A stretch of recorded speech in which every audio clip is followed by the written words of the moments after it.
adesso c'è un documento insomma, che stiamo anche esaminando che appunto profila queste due soluzioni che a mio avviso insomma, sono interessanti e vanno ben valutate, cioè ovviamente vanno poi realizzate. Quindi da un lato la possibilità dello sbocco a nord completando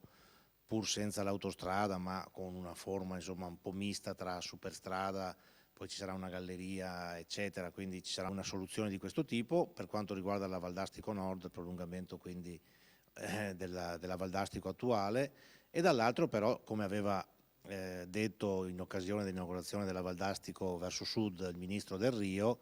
il fatto che la Valsugana va rigorosamente e seriamente messa in sicurezza, insomma, soprattutto nelle strozzature che sono tante. Insomma, questi due interventi, credo in particolare questo per quanto riguarda il Bassanese, adesso si tratta di vigilare molto seriamente perché da un lato venga completato questo protocollo, che in questo momento è un protocollo tra il Trentino, il Veneto, il Ministero, ma ha bisogno ancora di essere asseverato con la progettualità e con tutti i fatti necessari, e poi insomma sia effettivamente una soluzione del problema della viabilità in quelle strozzature che tutti i bassanesi conoscono e anche i trentini, e vadano risolti soprattutto avendo grande attenzione alla sicurezza